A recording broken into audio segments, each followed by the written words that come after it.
Welcome everyone, and thank you for joining today's Prime Wellness webinar. As you can see here with today's title, we are going to be talking about renting or buying a home.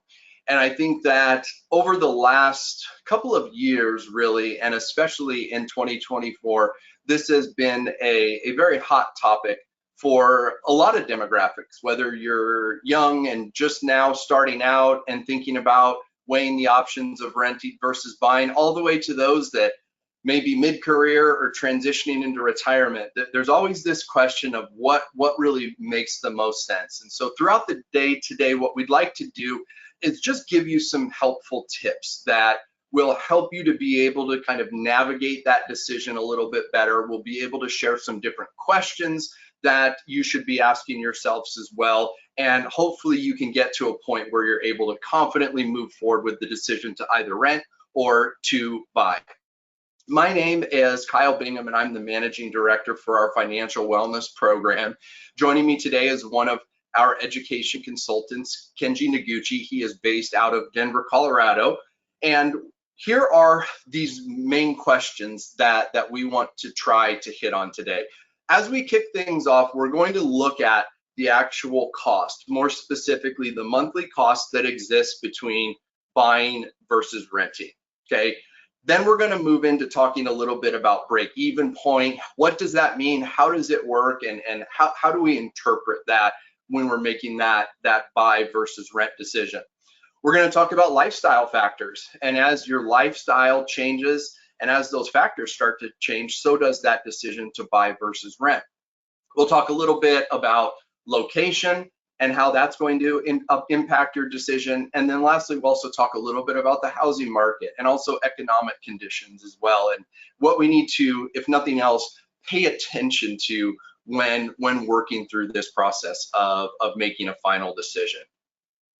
So let's kick things off with a quick monthly cost comparison.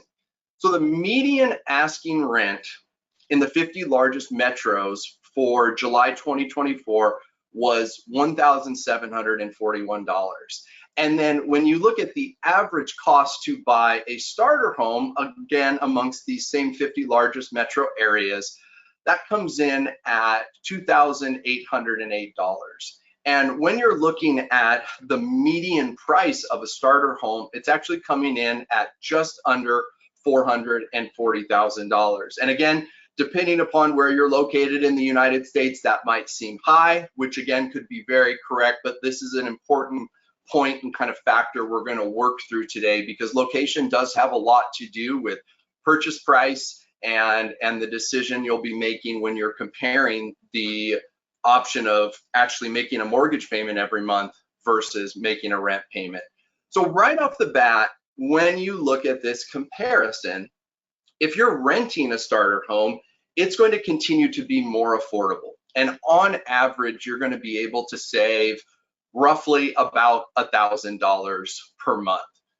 One of the key components that we want to talk about today is looking at that monthly savings of that $1,000. And as we work through some of the factors and some of the questions you'll be asking yourself, things like different tax benefits, or things like taking a large sum of my money and using that as a down payment on a home, all of these things are in an effort to really help you to decide on the most effective way for you to be able to start to accumulate wealth, whether it be renting and using that $1,000 a month to be able to build up your emergency fund and your 401k, or if it means that you've already saved up your down payment 10 or 20%, it's just simply pulling the trigger and making that decision to purchase that home.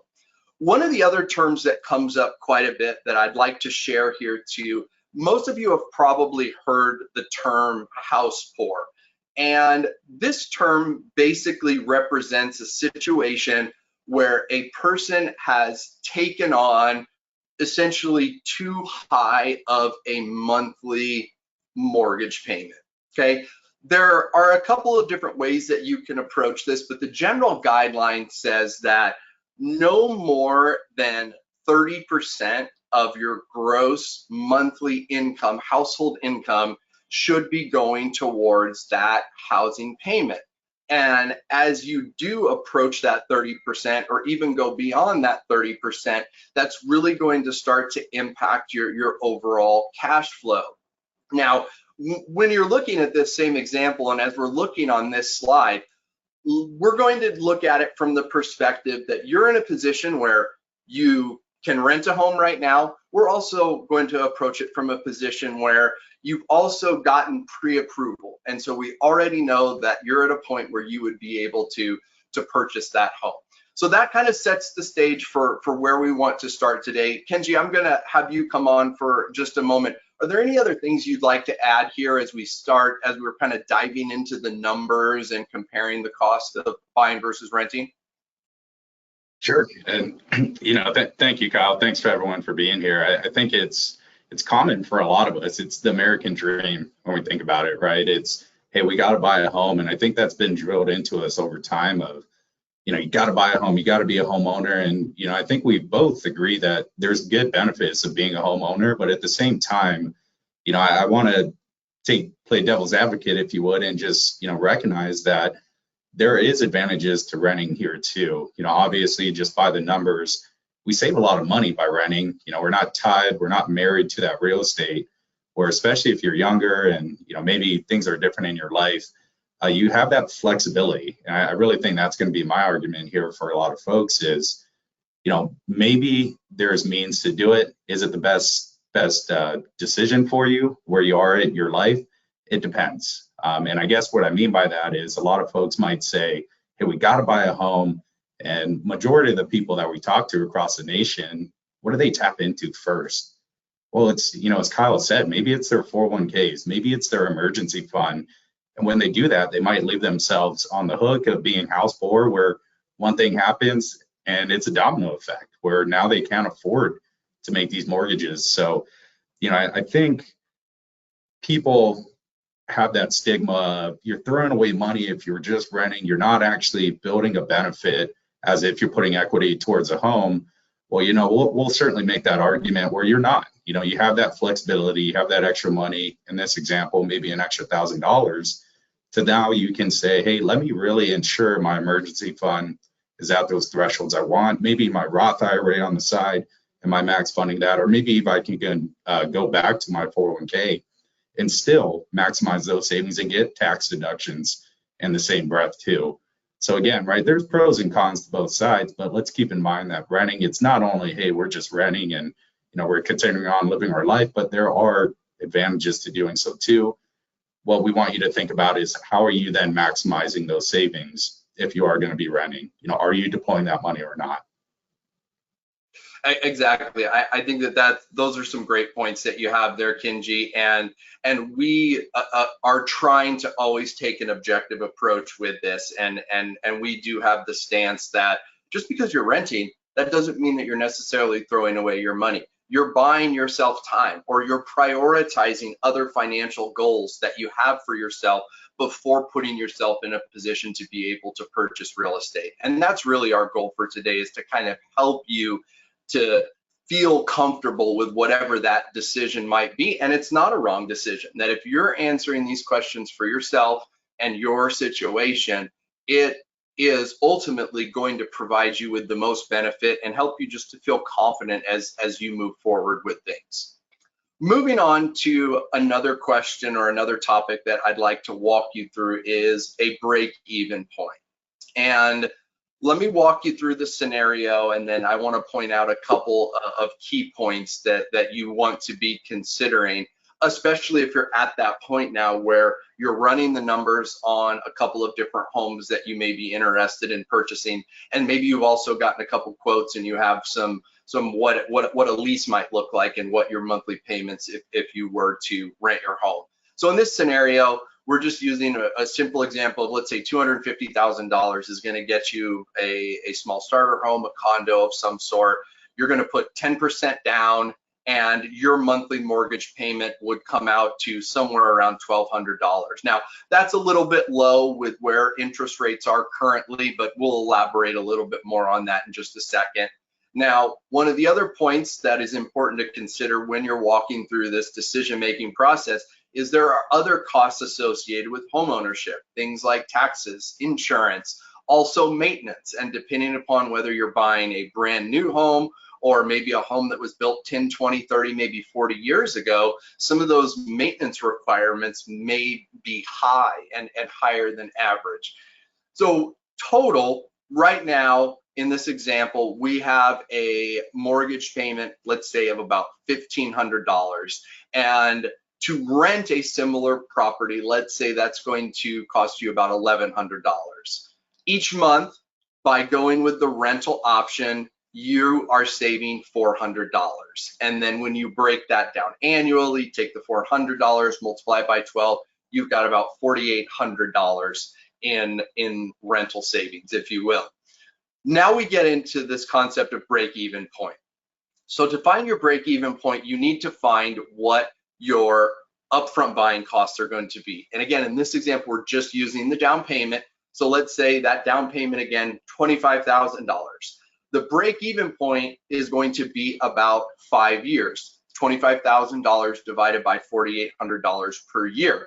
And this is not considering any market appreciation. So this is the point at which essentially you've recouped those upfront costs. Now, for a lot of you, that when you're going through this process and when you're running these numbers, in addition to your down payment, you might also have things like other closing costs. And so a real simple example would be, let's say we have an additional $10,000 in closing costs. So now total upfront costs are $35,000. So now that break-even point has gone from 5 years to about 7 years. So in practical terms, what does this mean?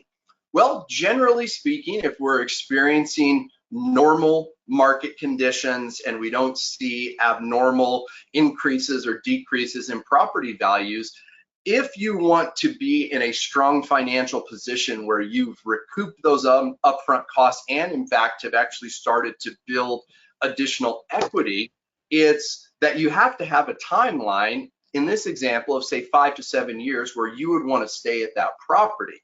If you were to stay there significantly less than that, say maybe 1 or 2 years, now we could potentially be running that risk of actually being underwater in that home.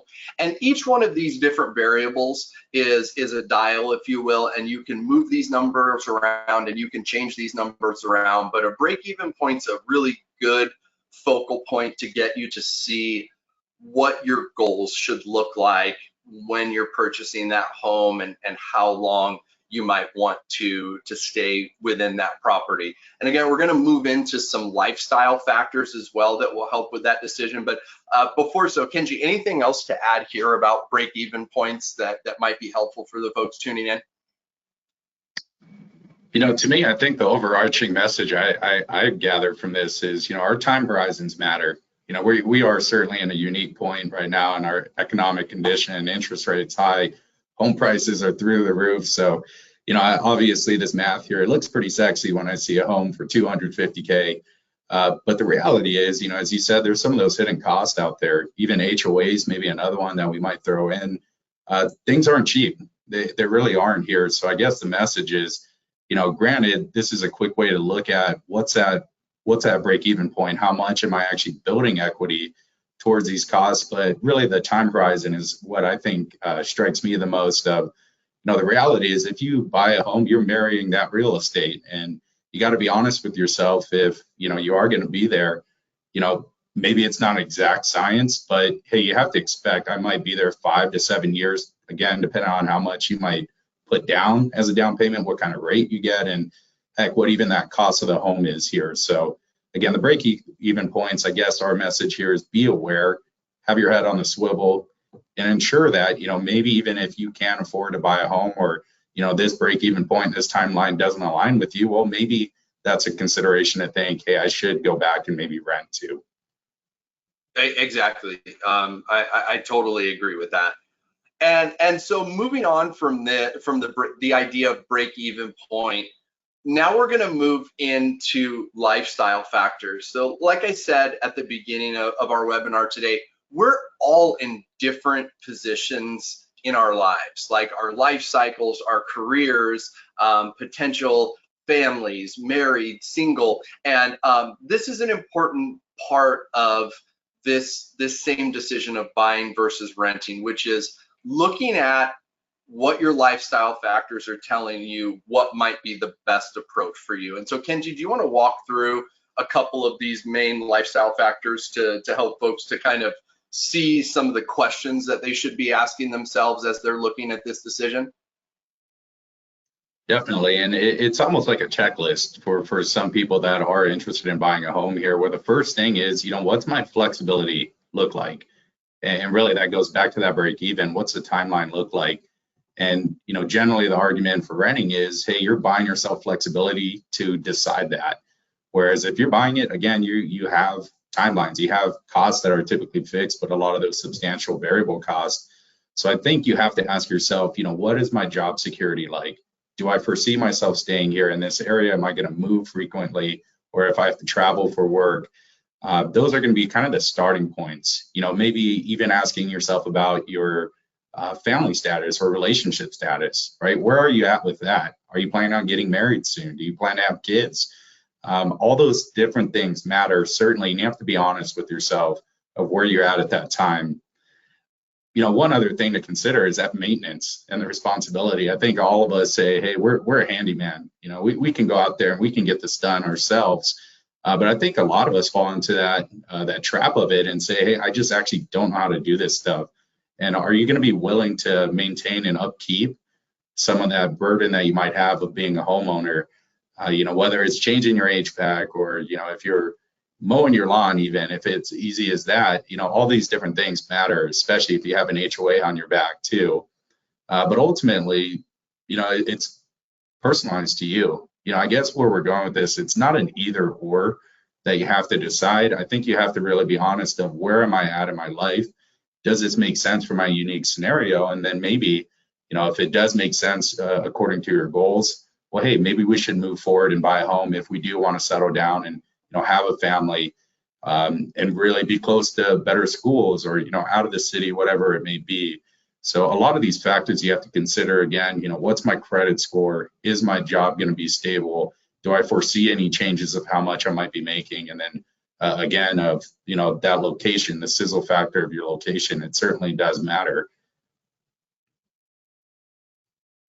Exactly, and I think from my standpoint, because again, Kenji's at a different life stage than I'm at right now, and earlier on, there were different goals that I had for the type of lifestyle that I wanted and where I needed to live. But now, as I've transitioned more into the middle of my career, as my wife and I started to look at properties and areas, suddenly we're looking at things like school districts and the strength of schools and neighborhoods that have other families in them, and are we close to parks and different things like that. So these lifestyle factors, depending upon what those are for you, these do need to play somewhat of a pivotal role in those decisions that you're going to be making, because not everything is always going to be about dollars and cents. It really comes down to, are you happy with the decision? And is this what you want in an overall living situation?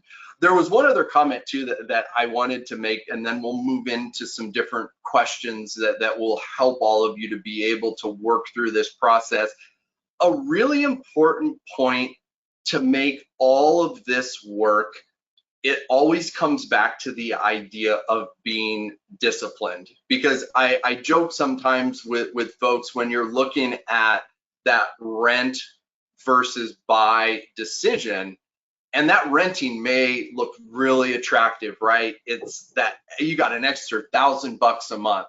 How disciplined are you though that you're going to take that $1,000 and, as Kenji talked about, you're going to up your contributions to your retirement account, or you're going to build up your emergency savings, or are you going to just use that money to go out and upgrade to a brand new car, or are we just going to, shuffle that money around within our budget, and we're not really strengthening our overall financial plan? Because just like we always talk about on our webinars, all of this hinges on really your commitment and discipline as it relates to any decision that you're making about your financial lives. And so I do think that, you know, you do have to look at some of the benefits of renting and maybe some of that cash flow, but also ask yourself, are you disciplined enough that you're going to make good use of that money? And if not, then, you know, we definitely need to look at some other alternatives to, if nothing else, to keep you honest, right? Because we don't want to look at something, think we're going to benefit from it, then not follow through with the plan. And then, you know, obviously we're not reaping those benefits any longer. And maybe So even one thing I might add there too, Kyle, to, you know, I know I'm a younger guy too, but to give everyone here just some old man advice from my grandpa, you know, it's kind of what you exactly explained, Kyle. It's, you know, we buy a house to live in. You buy an investment to build wealth. So again, maybe it works out of both two things, but I think majority of folks really buy a home for these lifestyle factors. So again, heavy consideration we have to keep in the back pocket. I think that's very, very well said and wise words for sure. Okay, moving on now, we're creating essentially now a checklist, if you will. And so all of you will be able to kind of go back and look at some of these different questions, but we're factoring in a lot of what we've talked about today, and we've positioned it in a simple question to ask yourself that will also help you as you're navigating through your decision making. So Kenji, do you want to walk through these questions for just a couple moments and maybe share some thoughts on how to help folks to answer these accurately? Sure. And I tell you what, I think I'll put on my renting hat here for a second. I'll be the advocate of being renting. And, you know, again, the flexibility is a big thing. You know, where I'm at in my life personally, you know, do I anticipate moving within a few years? I really don't. I don't think I do. So I could see myself buying, but at the same breath, I really don't feel as if I'm at that point in my life of, you know, hey, I want to deploy all of my money into this and, you know, be tied to this real estate where, who knows, maybe I just want to change areas, maybe move up to the mountain, whatever it may be. You know, absolutely, the flexibility is a big benefit of renting here, where I don't have all these overhead costs of having to maintenance and keep up with it, where I can put that money to work for me in the market. I love trading, I love investing, and, you know, I have specific goals I want to meet there first. So I think having that flexibility is a big advantage of renting. And that goes hand in hand with that monthly budget. You know, rent, it's true. You know, my rent can go up next year. So it's one of those things where it could be a downside, but it could still be an upside when I consider, you know, hey, I still am saving money renting, especially, you know, folks, I'm here in Denver, Colorado, and home prices are insane. So as far as monthly budget goes, I don't want to jeopardize myself and be spending 70 to 80% of my gross income towards the needs of paying a mortgage off and upkeeping the home. So as far as my monthly budget goes, I think it does align with my own personal goals and where I'm at in life to say, hey, I can take that extra money and start saving and really get myself ahead and build wealth in a different manner versus just buying the home and having it tied there. Again, those maintenance preferences, do you prefer a landlord to handle those repairs? For me, it's easy. Yeah, I sure do. Really easy to call the handyman and say, hey, the heater's out. We're having a freeze over here in Denver, Colorado tonight. I need you here now, right? Versus me tinkering, spending all day trying to figure that out and make sure, you know, it's in good order. Savings, market stability, all of those different things. And, you know, I don't want to find myself taking from my 401k, taking away from my retirement at such a young age where I'm giving up that time. And I think that's the biggest thing for typically younger folks or maybe folks in that debate of should I rent or buy, you know, are your savings up to par of where you're at? Are you going to be able to handle any unexpected things? And, you know, again, that market stability, it is crazy, folks. So I think all of us can agree home prices are high right now. Got to keep in mind, what does the market look like? Keep your head on the swivel. Am I able to find a better deal with where I'm at? And, you know, certainly keep it in consideration. Maybe that's the best deal you might be able to get.